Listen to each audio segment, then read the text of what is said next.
16 বছর চাঁদা নেওয়ার পরেও সে আজকে না খেয়ে আছে। দেখতে পাচ্ছেন পাশে দাঁড়িয়ে আছে একজন তৃতীয় লিঙ্গের বোন আমার পাশে দাঁড়িয়ে আছে। সে 16 বছর বিভিন্ন টাকা উঠেছে, চাঁদা উঠেছে, আজকে সে না খেয়ে আছে কেন?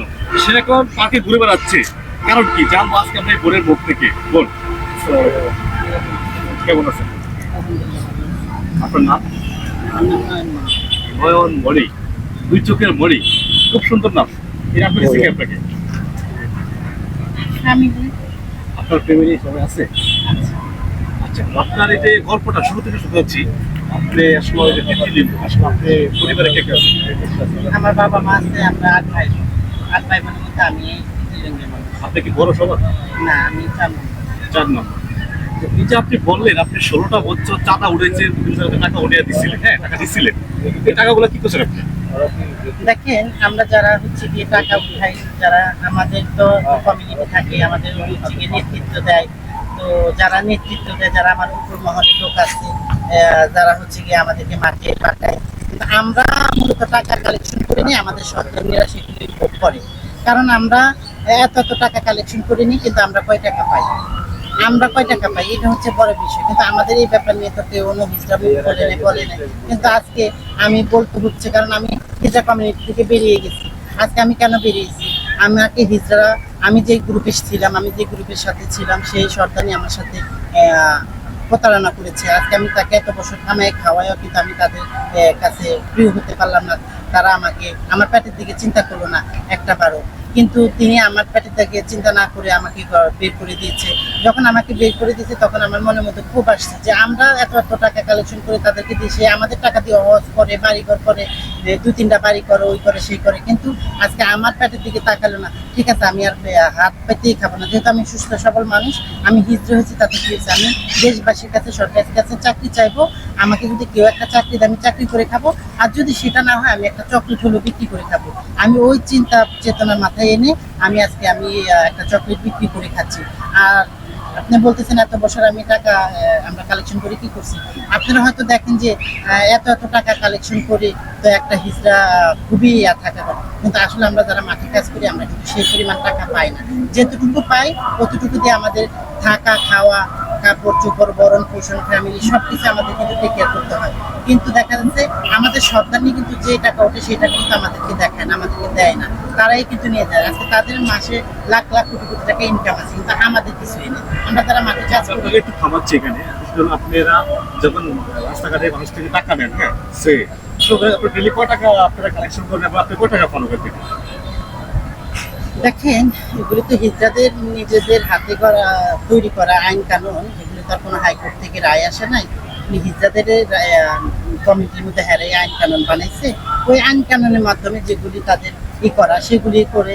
যেমন হিজড়াদেরকে যে তুমি আমার এই এলাকায় তুমি থাকবা, তুমি এবং তুমি যদি অবৈধ কামও করো, সেখানেও কাম করতে হলে আমাকে চাঁদা দিতে হবে। এই অবৈধ কাম করতে হলে আমাকে চাঁদা দিতে হবে।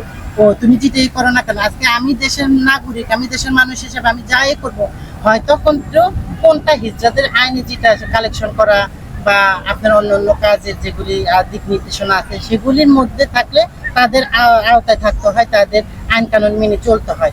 আজকে আমি যখন তাদের থেকে বেরিয়ে আসছি, আমি যখন একটা চকলেট বিক্রি করি, এটা আমি মুক্ত, আমি দেশের নাগরিক হিসেবে আমি ব্যবসা করতে পারি, কর্ম করতে পারি। সেজন্য আমার কাছ থেকে হয়তো তারা কোনোভাবে কোনো টাকা নেওয়ার সুযোগ নেই, কারণ আমি ব্যবসা করি, কর্ম করি, সেখান থেকে টাকা নিতে। তবে হিজড়া হয়ে, হিজড়াদের মাধ্যমে, হিজড়াদের আওতায় থেকে আমি যেটাই করি না কেন, আমার তাদেরকে টাকা দিয়ে কিন্তু আমার ওই কাজটা করতে হবে।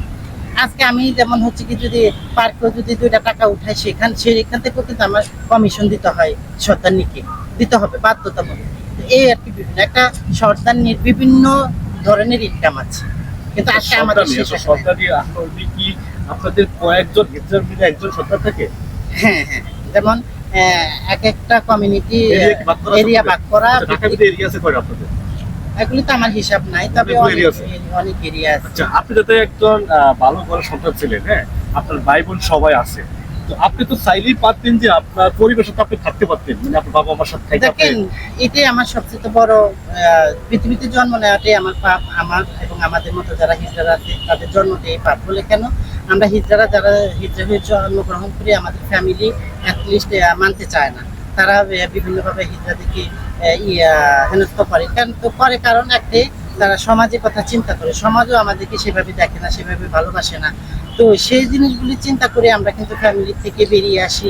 তখন আমরা কোথায় আশ্রয় নেব, তখন একটা হিজড়াদের আশ্রয় নেওয়ার চেষ্টা করি। যদি আমরা শুরু থেকে দেখতাম যে না, আমরা হিজড়াদের হিজড়া বাপ মা ফ্যামিলি মাইনা নিত, ওখানে তারা বড় হতো, চাকরি বাকরি করতো। আর হিজড়াদের তো কোনো চাকরি নাই, হিজড়াদের তো কোনো চাকরির ব্যবস্থাই নাই। বাংলাদেশে এমন একটা বিষয়, একটা হিজড়ার সাথে একটা মানুষ কথাও বলতে চায় না, এমন অবস্থা। তো সেই ক্ষেত্রে একটা হিজড়া কি করবে, তখন নিরুপায় হয়ে কিন্তু একটা হিজড়ার কাছে যাইতে হয়। একটা হিজড়া ওই হিজড়ার আইনের আওতায় ভুক্তভোগী হয়ে থাকতে হয়।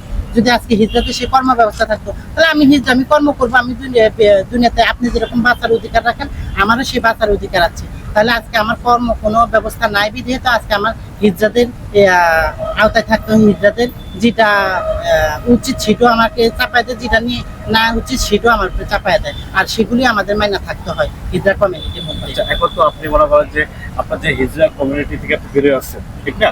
এখন আপনি চাচ্ছেন আপনি ভালো একটা চাকরি কিংবা ভালো একটা কাজ করে খেতে যাচ্ছেন নাকি? হ্যাঁ, তো আপনার কি করার ইচ্ছা? আমার ইচ্ছা দেখেন, আমি আমার কথা হচ্ছে গিয়ে চাকরি আমাদের একটা হিজড়াকে বিভিন্ন জায়গায় বিভিন্ন প্রতিষ্ঠানে কিন্তু চাইলে একটা মানুষ চাকরি দিতে পারে। বাংলাদেশে অনেক প্রতিষ্ঠান আছে, অনেক জায়গা আছে, চাইলে কিন্তু একটা হিজড়াকে চাকরি ওখানে দিতে পারে। আমার কথা হচ্ছে যে চাকরি করে খাইতে চায় সে খাক না, আর যারা কালেকশন করে খাইতে চায় খাক, তাতেও আমার কোনো আপত্তি নেই। কিন্তু আমার কথা হচ্ছে গিয়ে সবাই যে হাত পাইতেই খাইতে হবে এমন তো কোনো কথা নেই। কিন্তু সমাজতান্ত্রিক ব্যবস্থাটা যদি এরকম হতো যে না, যে হিজড়াটা চাকরি করতে চাচ্ছে আমরা তাকে চাকরিটা দেই, আজকে নারী পুরুষের পাশাপাশি আমরা হিজড়ারাও চাকরি করতে চাই, চাকরি করব। তো এই অবস্থান থেকে আমি আর কি সরকারের কাছে, দেশবাসীর কাছে আমার সবসময় আমি আরো অনেকবার বলছি যে আমাকে একটা চাকরি, বিশেষ করে এখন আমার একটা চাকরি খুবই জরুরি দরকার। কারণ আমার কোনো অবস্থান নাই, আমার কোনো কর্ম, একটা মানুষের কোনো কর্ম না থাকলে মানুষ কি করে, নিরুপায় হয়ে হাত পাতে। আমি সেখানে যদি হাত পাতে ছেড়ে দিই তাহলে তো অবশ্যই আমার একটা কর্মের জরুরি ভিত্তিতে প্রয়োজন। এই কর্মের তাগিদে আমি আসলে আজকে রাস্তায় ঘুরে মানুষের কাছে বলি যে আমাকে একটা চাকরির ব্যবস্থা করে দেওয়া হোক। এবং আমার সাথেও আমার মধ্যে অনেক হিজড়ারাই আছে যারা চাকরি করতে চায়, তাদেরকে যদি একটা চাকরির ব্যবস্থা করে দেওয়া হয় তাহলে ওদের ইন্সপায়ার দেখে, আমাদের ইন্সপায়ার দেখে হয়তো আরো হিজড়ারা চাকরি করতে চাইবে। তারাও ভাববে যে না, আমরা হাত পাতটা খাইতে যাবো কেন, হিজড়াদের আইনের আওতায় ভুক্তভোগী হয়ে থাকবো কেন, আমরাও কর্ম করব, নিজেরা নিঃস্বাধীনভাবে দেশে চলবো। দর্শক, আপনি বলতে পারলেন আসলে একজন তৃতীয় লিঙ্গ, ওনার ছিল উনি বন্দি কারাগার থেকে বের হয়ে এখন উনি চাচ্ছে একটা চাকরি কিংবা ভালো একটা ব্যবসা করে যাচ্ছে। যদি আপনারা কেউ এগিয়ে আসতে পারেন এই বোনের দিকে তাকিয়ে, আসলে হয়তো এই বোন কিন্তু চাচ্ছে ভালো একটা কিছু করে খাবে, ঠিক আছে? তো আমরা আপনাদের একটু গান শুনবো, যদি আপনি একটু গান শোনান, আমরা আমার দর্শক কিন্তু একটা গান শোনাতে চাচ্ছি আপনাদের। আসলে আমার হিজড়াদের নিয়ে একটা গান, এই গানটি গাইবো। বিধি তোমার বিধির বিধান, বিধি তোমার বিধির বিধান, বানাইলা দুনিয়া, নারী পুরুষ না বানাইয়া বানাইলা হিজরা বিধি, নারী পুরুষ না বানাইয়া বানাইলা হিজরা। বিধি তোমার বিধির বিধান, বিধি তোমার বিধির বিধান, বানাইলা দুনিয়া, নারী পুরুষ না বানাইয়া বানাইলা হিজরা বিধি, নারী পুরুষ না বানাইয়া বানাইলা হিজরা। কেউ বা করে অবহেলা, কেউ বা করে খেলা, আমরা যেন এই সমাজে মানুষ নামের খেলনা, দিদি মানুষ নামের খেলনা। কেউ বা করে অবহেলা, কেউ বা করে খেলা, আমরা যেন এই সমাজের মানুষ নামের খেলনা, দিদি মানুষ নামের খেলনা। আমরা যেন এই সমাজে বড়ই জঞ্জাল, নারী পুরুষ না বানাইয়া বানাইলা হিজরা বিধি, নারী পুরুষ না বানাইয়া বানাইলা হিজরা।